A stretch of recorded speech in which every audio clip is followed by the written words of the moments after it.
Hello बच्चों, कैसे हो आप लोग? अच्छे होंगे बेटा। बेटा मैं आज आपको मैं पढ़ाऊंगी तुलसीदास जी का चैप्टर है आपका भरत महिमा। ठीक है बेटा। भरत महिमा चैप्टर की मैं जो संपूर्ण व्याख्या मैं आपको पहले करा चुकी हूँ और आज मैं आपको कराऊंगी भरत महिमा के अभ्यास प्रश्न। तो जान लेते हैं बेटा हम भरत महिमा के अभ्यास प्रश्न। ठीक है बेटा। ये चैप्टर किसका है? तुलसीदास का। तुलसीदास, तुलसीदास।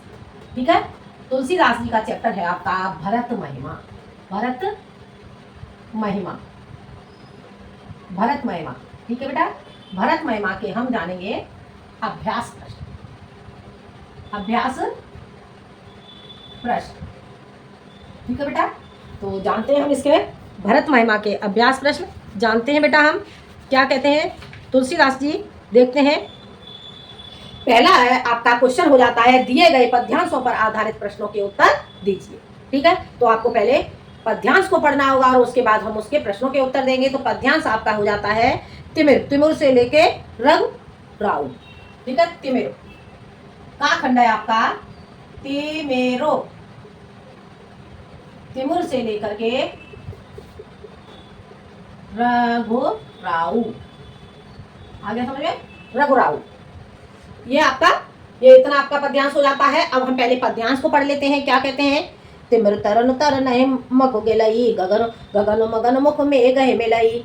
गोपद जल बूढ़े गट जोनी, गोपद जल बूढ़े गट जोनी, सहज क्षमा बर छाड़े छोनी। मसक फूक मको मेरो मेरो उड़ाई होए नपमद भरत है भाई। लखन तुम्हार सपत पितु आना, सुच सुबंद नहीं भरत समाना। सगुन खीर अवगन जल ताता, मिलय रचय पर पंचु विधाता।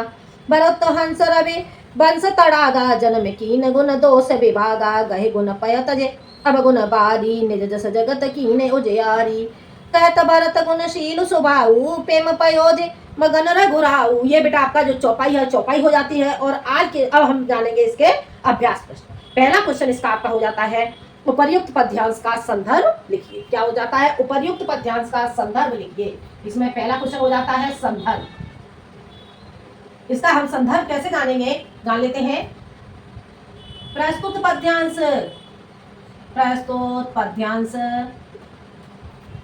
हमारी पाठ्यपुस्तक, हमारी पाठ्यपुस्तक, पाठ्यपुस्तक हिंदी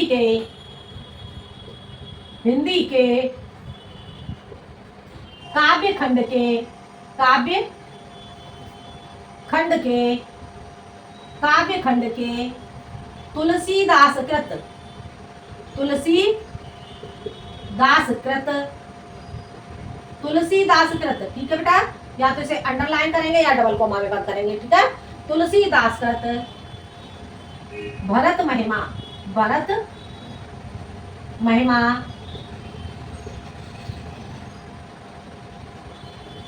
भरत महिमा से उद्धृत है, उद्धृत है। जो रामचरितमानस, रामचरितमानस,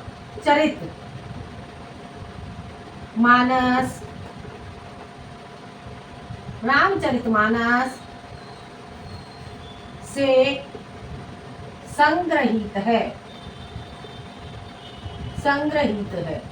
आगे बेटा समझ में क्या हो जाता है? एक बार समझ लेते हैं इसे। प्रस्तुत पद्यांश हमारी पाठ्यपुस्तक हिंदी के काव्य खंड के तुलसीदास कृत भरत महिमा से उद्धृत है, जो रामचरितमानस से संग्रहित है। आगे बेटा समझ में? यह आपका हो जाता है संदर्भ। अब हम चलते हैं बेटा अगले क्वेश्चन की ओर। अगला क्वेश्चन आपका क्या कहता है? रेखांकित अंश की व्याख्या कीजिए। ठीक है बेटा। अब हम जानेंगे अगला क्वेश्चन हमारा क्या हो जाएगा? रेखांकित अंश की व्याख्या। ठीक है। सेकंड क्वेश्चन है रेखांकित अंश की व्याख्या। रेखांकित अंश की व्याख्या करनी होगी बेटा। तो जान लेते हैं हम रेखांकित अंश की व्याख्या। ठीक है। देखते हैं हमारा रेखांकित कहां से कहां तक किया गया है। तिमिर तरन तरन हिमक मिलई, गगन गगन मगन मक में गए मिलई। अब हमें इतने का बेटा हमें इसका रेखांकित अंश की व्याख्या करनी होगी। तो जान लेते हैं हम प्रस्तुत पद्यांश में कैसे लिखेंगे। प्रस्तुत पद्यांश में प्रस्तुत पद्यांश में तुलसीदास जी कहते हैं कि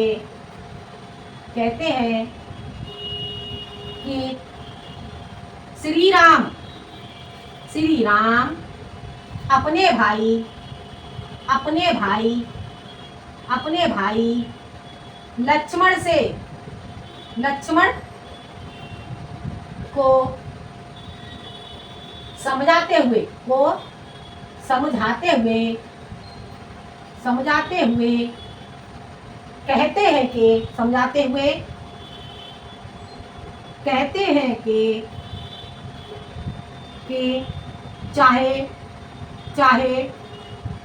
को समझाते हुए कहते हैं कि चाहे अंधकार भले ही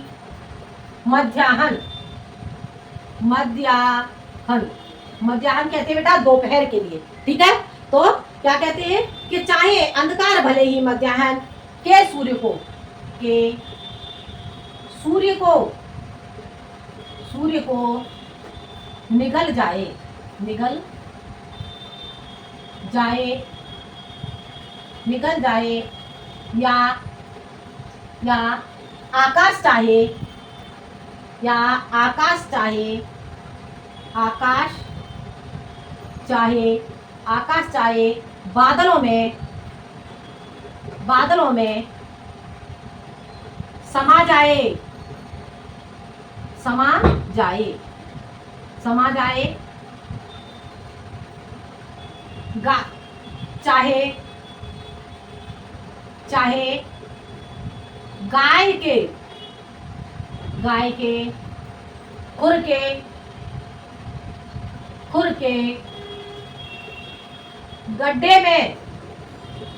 अंधकार भले ही मध्याह्न के सूर्य को निगल जाए या आकाश चाहे बादलों में समा जाए चाहे गाय के खुर के गड्ढे में अगस्त ऋषि डूब जाए परंतु मेरे भाई भरत को राज्य का लोभ नहीं हो सकता।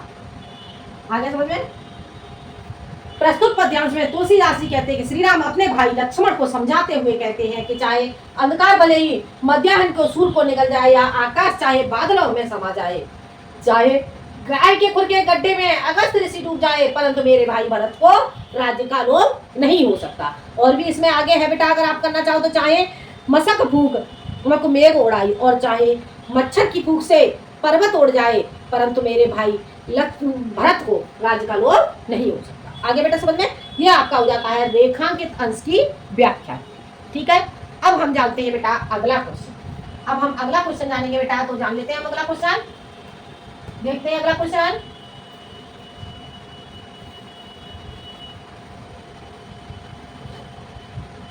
अगला क्वेश्चन क्या है आपका, जानते हैं। श्री राम शपथ लेकर क्या कहते हैं। तीसरा क्वेश्चन है आपका, श्री राम शपथ लेकर क्या कहते हैं। तो इसका आंसर लिखोगे श्री राम, इसका आंसर लिखोगे, लिख लेते हैं बेटा उत्तर। श्री राम शपथ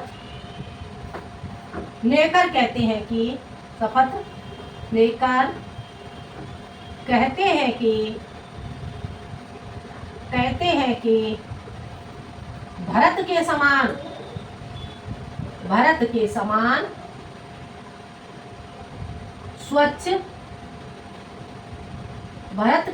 स्वच्छ पवित्र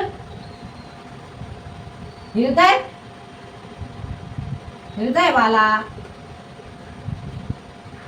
हृदय वाला और श्रेष्ठ, और श्रेष्ठ,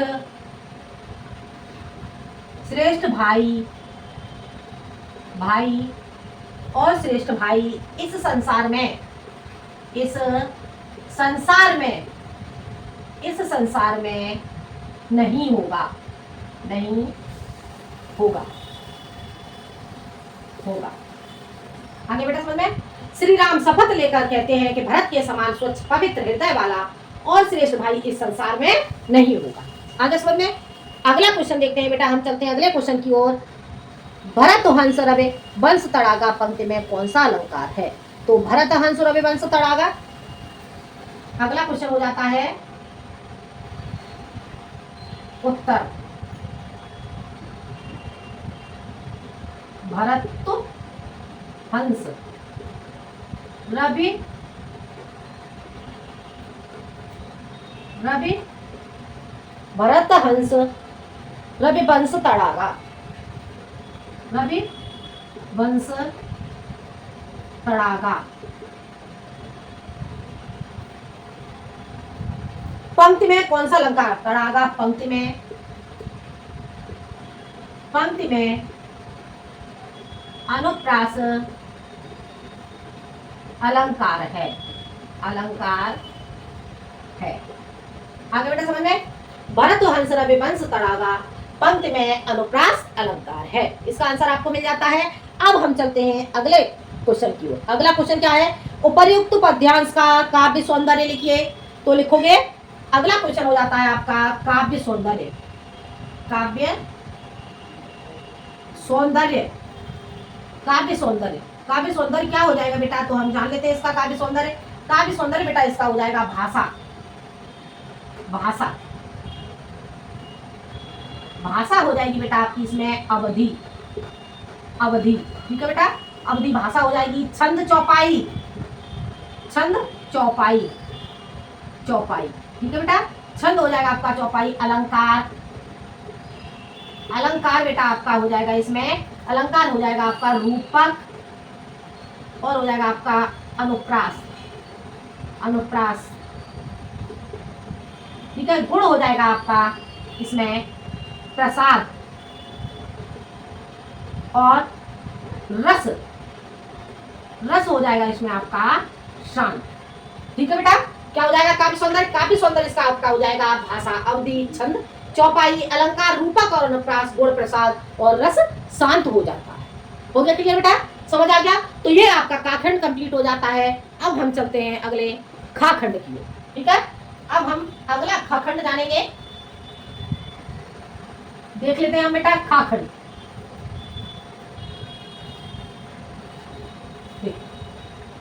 खाखंड, खाखंड में बेटा हम जानेंगे क्या है खाखंड आपका।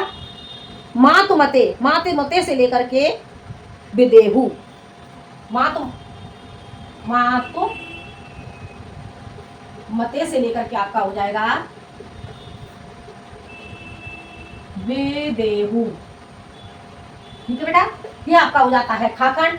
अब हम पहले खाखंड के पद्यांश को पढ़ लेते हैं। इसमें क्या पूछा गया है तो देखते हैं क्या कहते हैं। मात मते महुमान मोए जो कछु कहे कहे सो तोर, अब गन छमे आदर है समुझे आपनी ओर।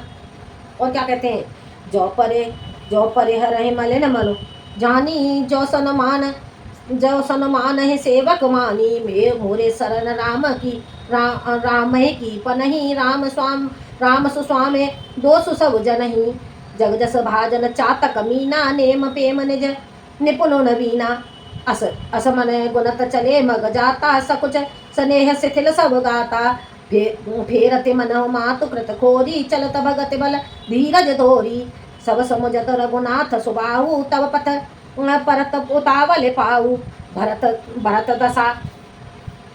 दशा ते अवसर कैसी, जल प्रवाह अले गति जैसी, देखे भरत कर सोच सनेहु, माने साधते समय विदेहु, ठीक है बेटा। तो ये आपका हो जाता है खाखंड पद्यांश। और अब हम बेटा जानेंगे इसके अभ्यास प्रश्न। ठीक है, तो इसमें पहला क्वेश्चन आपका क्या हो जाता है, उपर्युक्त पद्यांश का के कवि एवं शीर्षक का नाम लिखिए। ठीक है, उपर्युक्त पद्यांश के कवि।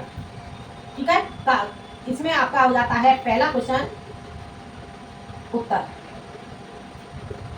उपर्युक्त पद्यांश, उपर्युक्त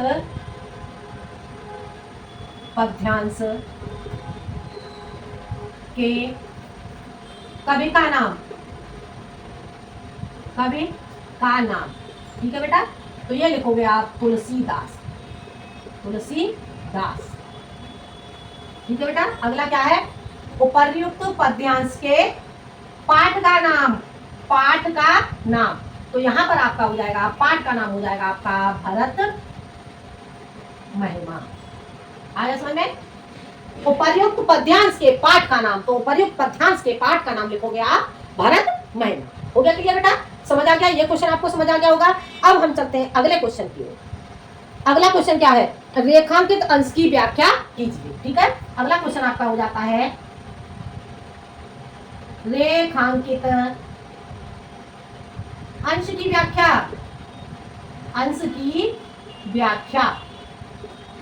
ठीक है बेटा, रेखांकित अंश की व्याख्या करनी होगी बेटा, तो हम इसे कैसे करेंगे जान लेते हैं। पहले हम रेखांकित देख लेते हैं, रेखांकित कहाँ से कहाँ तक किया गया है।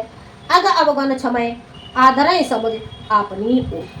ठीक है, तो इसमें क्या कहते हैं, प्रस्तुत पद्यांश में, प्रस्तुत पद्यांश में,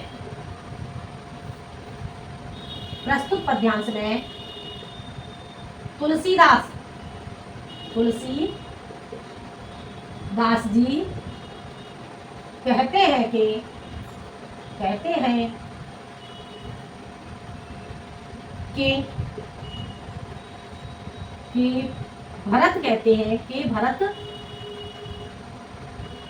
कहते हैं, कहते हैं कि भरत कहते हैं कि क्या कहते हैं, अग अवगुण क्षम आदर समुझ आपने। कहते हैं कि मुझे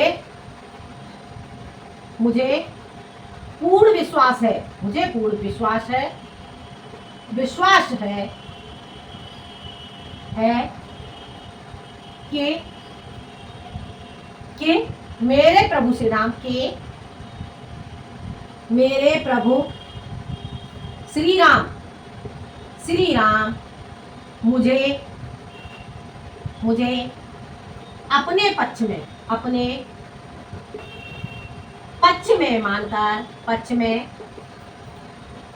मानकर, मानकर, अपने पक्ष में मानकर, और क्या, अग अवगुण क्षमे, अपने पक्ष में मानकर मेरे अवगुणों को क्षमा करके, अवगुणों को क्षमा करके, क्षमा करके अवश्य ही, अवश्य ही, अवश्य ही मेरा आदर करेंगे, आदर करेंगे। आगे बेटा समझ में, ये आपका रेखांकित अंश की व्याख्या हो जाती है। प्रस्तुत पद्यांश में तुलसीदास जी कहते हैं कि भरत कहते हैं कि मुझे पूर्ण विश्वास है कि मेरे प्रभु श्री राम मुझे अपने पक्ष में मानकर मेरे अवगुणों को क्षमा करके अवश्य ही मेरा आदर करेंगे। आगे बेटा समझ में, ये आ जाता है आपका, ये हो जाता है रेखांकित अंश की व्याख्या। ठीक है, अब अगले क्वेश्चन को देखते हैं बेटा। अगले क्वेश्चन में क्या कहते हैं, भरत के अनुसार उनकी शरण कौन सी है। ठीक है, अगला क्वेश्चन हो जाता है आपका थर्ड क्वेश्चन, भरत के अनुसार, भरत के अनुसार, अनुसार, भरत के अनुसार, भरत के अनुसार उनकी शरण, उनकी शरण, शरण श्री राम की, श्री राम की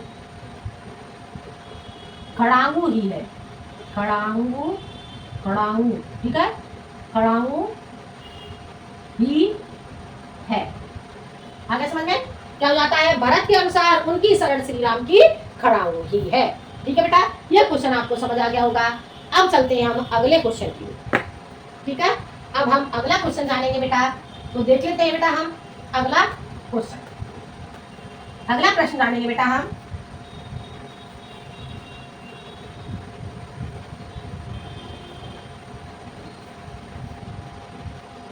देखो क्या हो जाता है, अगला प्रश्न देख लेते हैं बेटा।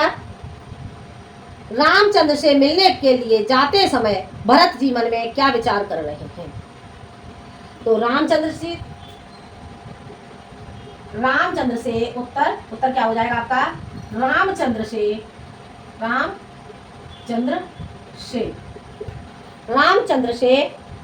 मिलने के लिए जाते समय, मिलने के लिए जाते समय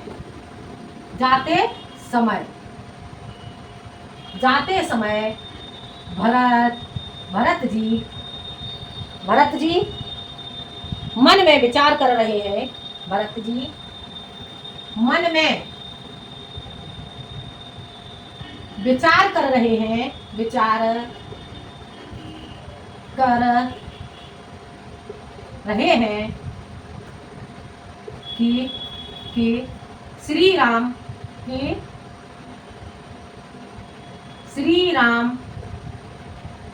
माता के मत में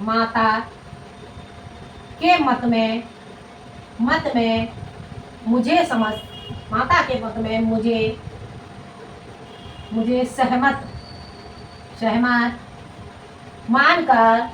सहमत मानकर या तो मुझे दंड देंगे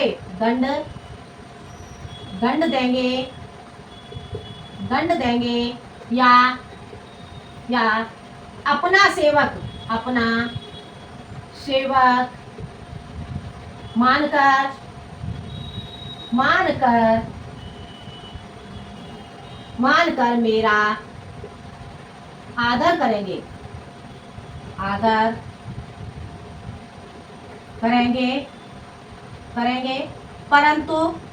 आदर करेंगे परंतु मेरे लिए तो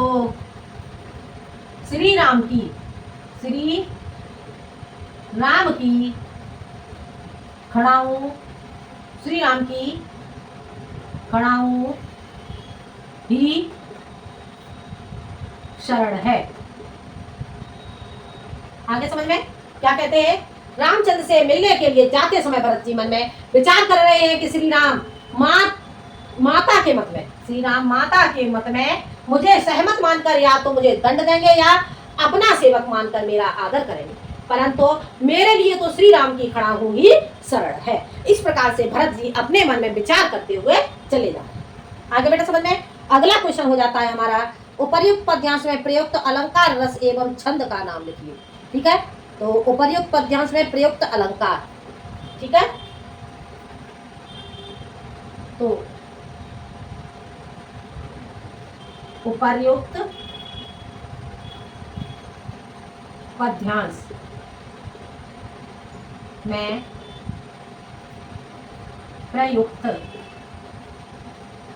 प्रयुक्त अलंकार कौन सा हो जाएगा बेटा इसमें? प्रयुक्त अलंकार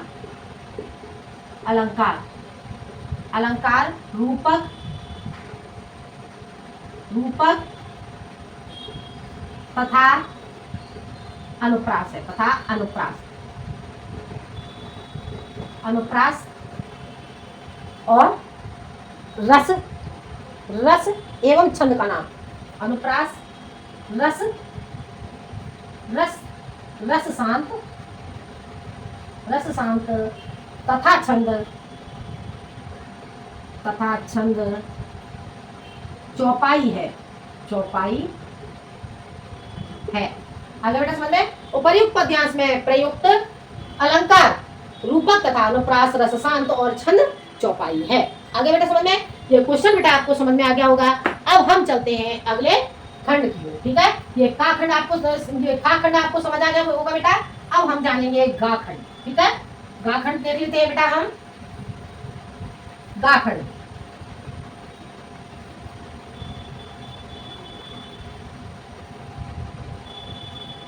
खंड ग, ग खंड आपका हो जाता है हृदय घाव। हृदय घाव से लेकर के और ये हो जाता है आपका खीरे नीरे। हृदय घाव, हृदय घाव से लेकर के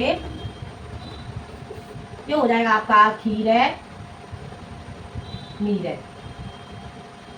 ठीक है बेटा, खीरे नीरे ये आपका हो जाता है गाखंड। अब बेटा हमें क्या करना है, पहले हम इसे पढ़ के देख लेते हैं गाखंड को।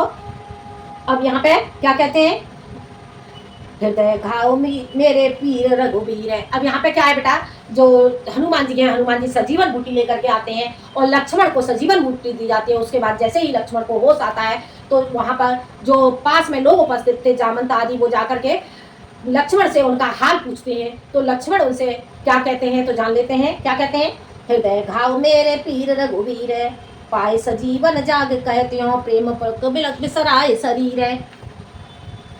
मोय कहा पूजत पुण्य पुण्य जैसे, मोय कहा पूजत पुण्य पुण्य जैसे, पाठ अरत चर्चा की रे, शोभा सुख छते लाह भूप कहे, केवल कांति मोल ही रे, तुलसी सुने सौमित्र बचन सब, धर सकत धीरो धीरे, उपमा राम लखन की प्रीति की, उपमा राम लखन की प्रीत की, क्यों दीजय खीरे नीरे, क्यों दीजय खीरे नीरे। अब बेटा यहाँ पे क्या कहा गया है जान लेते हैं बेटा। अब हम इसका बेटा पहला क्वेश्चन जानेंगे। ठीक है, पहले ये बेटा आपका कहाँ से लिया गया है, ये थे आपके भरत महिमा से, और ये आपका लिया गया है तुलसीदास जी की ही रचना है आपकी गीतावली। ठीक है, गीतावली, ये आपका गीतावली से लिया गया है। ठीक है बेटा, तो हम इसका पहला क्वेश्चन है, पहला क्वेश्चन आपका क्या हो जाता है, उपर्युक्त पद्यांश का संदर्भ लिखिए। अब बेटा हम इसका उपर्युक्त पद्यांश का संदर्भ देख लेते हैं। संदर्भ, इसे हम लिखेंगे प्रस्तुत पद्यांश। प्रस्तुत पद्यांश हमारी पाठ्य पुस्तक, हमारी पाठ्य पुस्तक हिंदी के काव्य खंड के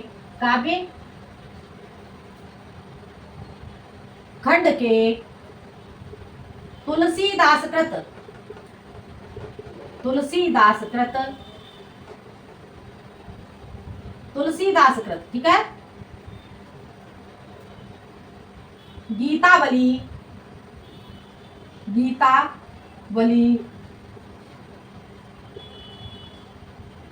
गीतावली से संग्रहित है। आगे बेटा समझ में, ये आपका संदर्भ हो जाता है प्रस्तुत पद्यांश हमारी पाठ्य पुस्तक हिंदी के काव्य खंड के तुलसीदास कृत गीतावली से संग्रहित है। ये आपका हो जाता है बेटा संदर्भ। अब हम चलते हैं अगले क्वेश्चन की ओर। सेकंड क्वेश्चन आपका क्या हो जाता है, देखते हैं बेटा। सेकंड क्वेश्चन, इसी में बेटा आपका क्वेश्चन है पाठ के कवि एवं शीर्षक का नाम लिखिए। ये आपका पहले क्वेश्चन का ही है, पाठ के कवि एवं शीर्षक का नाम लिखिए। ठीक है, तो पाठ के कवि का नाम, पाठ के कवि का नाम यह हो जाएगा आपका तुलसीदास। ठीक है बेटा, और आपका शीर्षक का नाम, पाठ के शीर्षक का नाम तो ये हो जाएगा आपका बेटा गीतावली।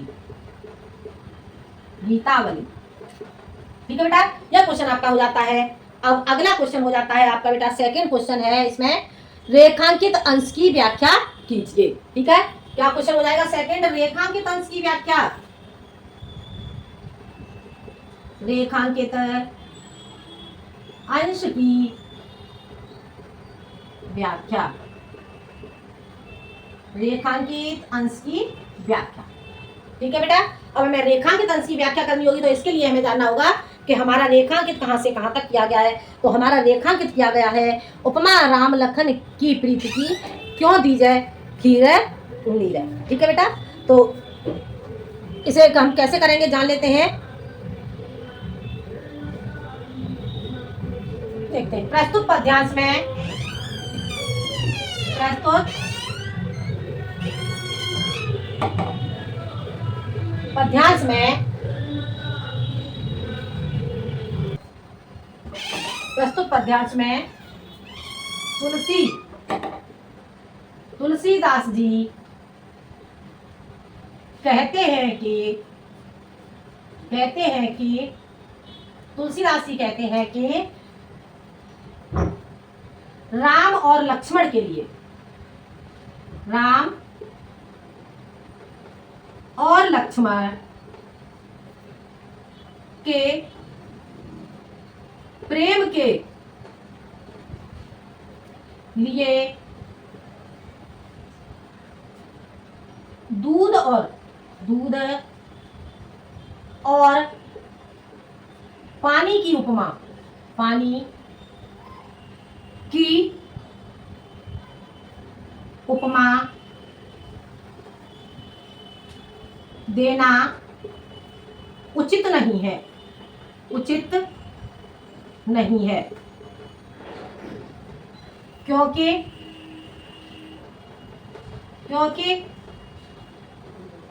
राम और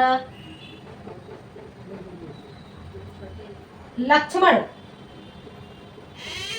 का प्रेम अत्यधिक प्रगाढ़ है, अत्यधिक प्रगाढ़ है। अगर समझ में, क्योंकि राम और लक्ष्मण का प्रेम अत्यधिक कैसा है? प्रगाढ़। प्रगाढ़ का अर्थ हो जाता है गहरा, अत्यधिक गहरा है। ठीक है बेटा। दूध और पानी को, यह सत्य है कि दूध और पानी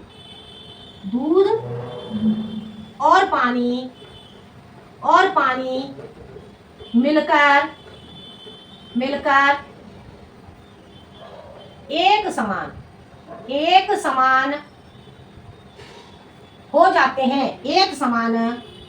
हो जाते हैं, परंतु दूध और पानी को हंस के द्वारा अलग किया जा सकता है,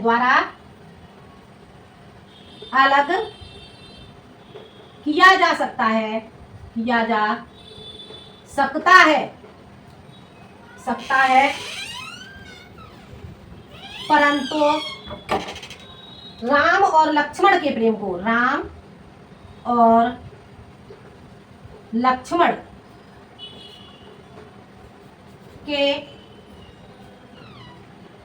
को, अलग नहीं किया जा सकता,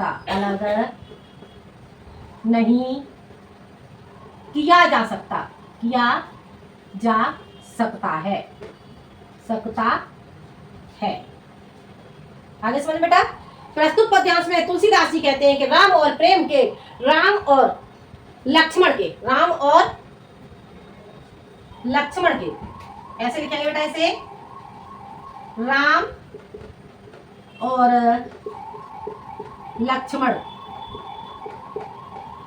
और लक्ष्मण के प्रेम के लिए दूध और पानी की उपमा देना उचित नहीं है, क्योंकि राम और लक्ष्मण का प्रेम अत्यधिक प्रगाढ़ है। यह सत्य है कि दूध और पानी मिलकर एक समान हो जाते हैं, परंतु दूध और पानी हंस के द्वारा अलग किया जा सकता है, परंतु दूध और पानी को हंस के द्वारा अलग किया जा सकता है, परंतु राम और लक्ष्मण के प्रेम को अलग नहीं किया जा सकता, क्योंकि राम और लक्ष्मण का प्रेम अत्यधिक प्रगाढ़ है, अत्यधिक गहरा है। आगे बेटा समझ में? तो ये क्वेश्चन बेटा आपको समझ में आ गया होगा। अब चलते हैं बेटा हम आगे। ठीक है। अब हम जानेंगे बेटा इसी खंड का थर्ड क्वेश्चन। देखते हैं बेटा हम अगला क्वेश्चन।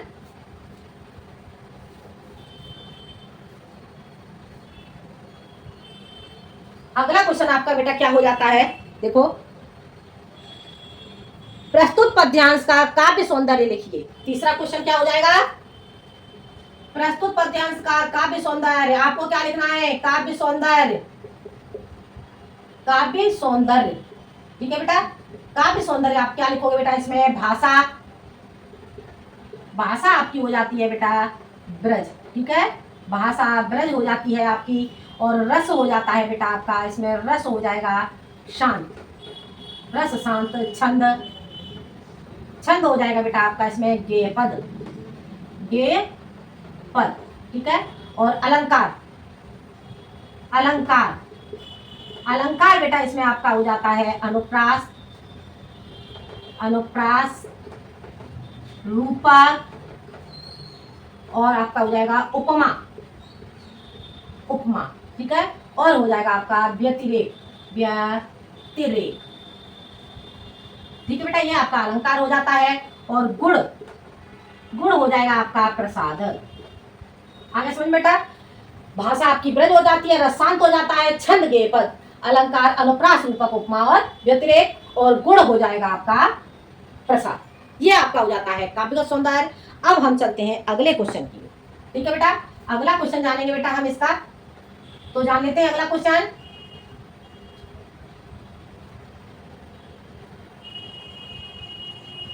अगला क्वेश्चन क्या हो जाता है आपका? राम और लक्ष्मण के प्रेम के संबंध में तुलसीदास जी ने क्या कहा है? राम और लक्ष्मण के प्रेम के संबंध में तुलसीदास जी ने क्या कहा है? चौथा क्वेश्चन। राम और लक्ष्मण के, लक्ष्मण के प्रेम के संबंध में, संबंध में, एक बार फिर से देख लेते हैं क्वेश्चन। राम और लक्ष्मण के प्रेम के संबंध में तुलसीदास जी ने क्या कहा है? संबंध में तुलसीदास, तुलसीदास जी, तुलसीदास जी कहते हैं कि, कहते हैं कि जब, जब संजीवनी बूटी, संजीवनी बूटी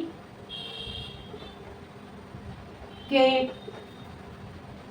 प्रयोग से, प्रयोग से लक्ष्मण, लक्ष्मण स्वस्थ हो जाते हैं, हो जाते हैं, हो जाते हैं, तो लोग उनके स्वास्थ्य का, स्वास्थ्य का हाल पूछते हैं, हाल पूछते हैं, तो लक्ष्मण कहते हैं, लक्ष्मण कहते हैं, कहते हैं कि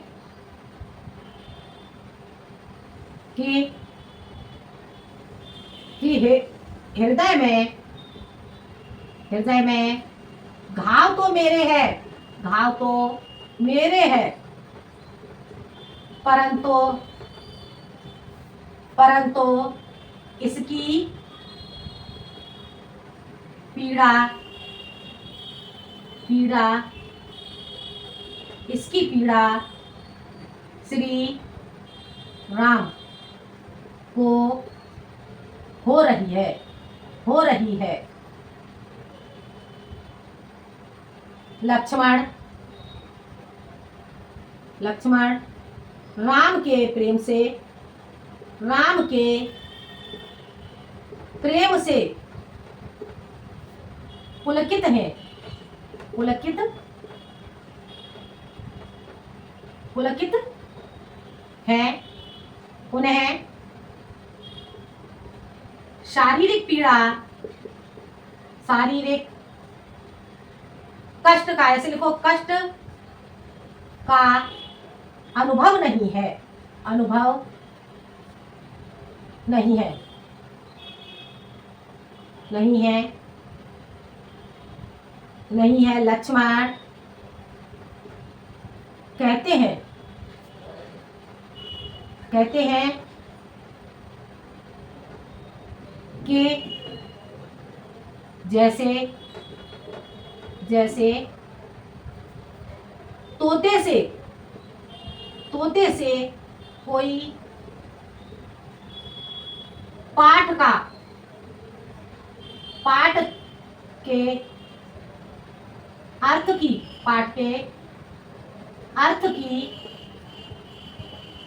चर्चा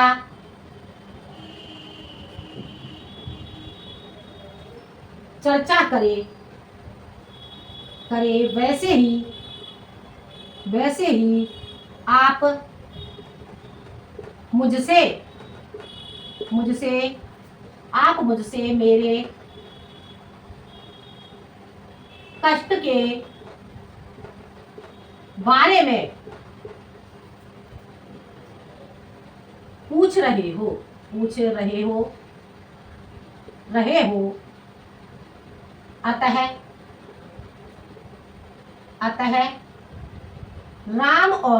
मुझसे मेरे कष्ट के बारे में पूछ रहे हो अतः राम और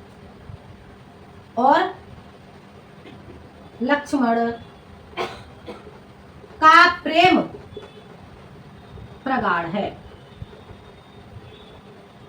आगे समझ में, एक बार देख लो इसे। राम और लक्ष्मण के प्रेम के संबंध में तुलसीदास जी कहते हैं कि जब संजीवनी बूटी के प्रयोग से लक्ष्मण स्वस्थ हो जाते हैं तो लोग उनके स्वास्थ्य का हाल पूछते हैं, तो लक्ष्मण कहते हैं कि हृदय में घाव तो मेरे हैं परंतु इसकी पीड़ा श्री राम को हो रही है। लक्ष्मण राम के प्रेम से पुलकित हैं, उन्हें शारीरिक कष्ट का अनुभव नहीं है। लक्ष्मण कहते हैं कि जैसे तोते से कोई पाठ के अर्थ की चर्चा करे वैसे ही आप मुझसे मेरे कष्ट के बारे में पूछ रहे हो, अतः राम और लक्ष्मण का प्रेम प्रगाढ़ है। यह हो जाता है बेटा आपका आंसर। ठीक है, अगला क्वेश्चन है आपका बेटा, अगला क्वेश्चन आपका हो जाता है पद्यांश के अनुसार लक्ष्मण के घाव की पीड़ा को श्री राम जी किस प्रकार जान सकते हैं। पद्यांश के अनुसार देखते हैं,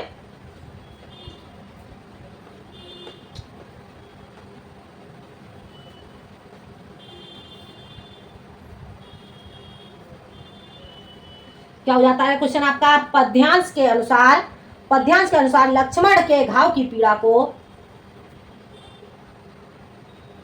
पद्यांश के अनुसार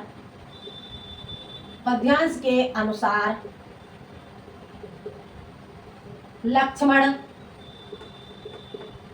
के घाव की पीड़ा को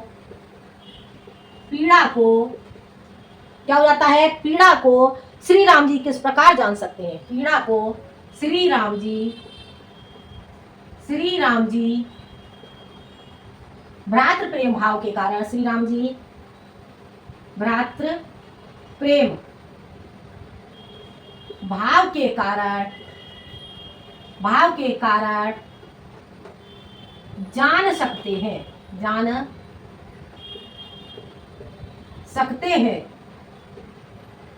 राम और लक्ष्मण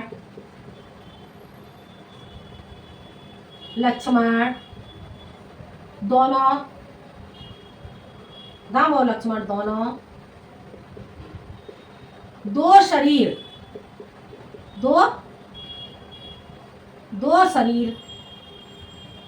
एक प्राण है, एक प्राण के समान है, एक प्राण के समान है, अतः दोनों में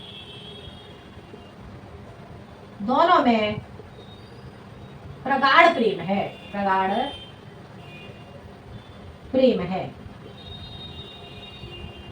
या अत्यधिक गहरा प्रेम है। ठीक है, पद्यांश के अनुसार लक्ष्मण के घाव की पीड़ा को श्री राम भ्रातृ प्रेम भाव के कारण जान सकते हैं। राम और लक्ष्मण दोनों दो शरीर एक प्राण के समान है, अतः दोनों में प्रगाढ़ प्रेम है। ठीक है बेटा, ये आपका कंप्लीट हो जाता है। बेटा आज मैंने आपको ये 3 पद समझा, ये तीनों पद बेटा आपको समझ में आ गए होंगे और बाकी का जो चैप्टर है, बाकी का चैप्टर मैं बेटा आपको अगले वीडियो में समझाऊंगी, क्योंकि वीडियो बहुत लंबी हो जाती है तो आप ठीक से समझ नहीं पाएंगे। तो इतने अभ्यास प्रश्न आप नोट कर लेंगे, बाकी के अभ्यास प्रश्न मैं आपको कराऊंगी सेकंड पार्ट में। ठीक है बेटा, तो वीडियो पसंद आए तो लाइक करें और शेयर करें, सब्सक्राइब करें। आज के लिए इतना ही, मिलते हैं हम अगले वीडियो में एक नए टॉपिक के साथ। जब तक के लिए धन्यवाद।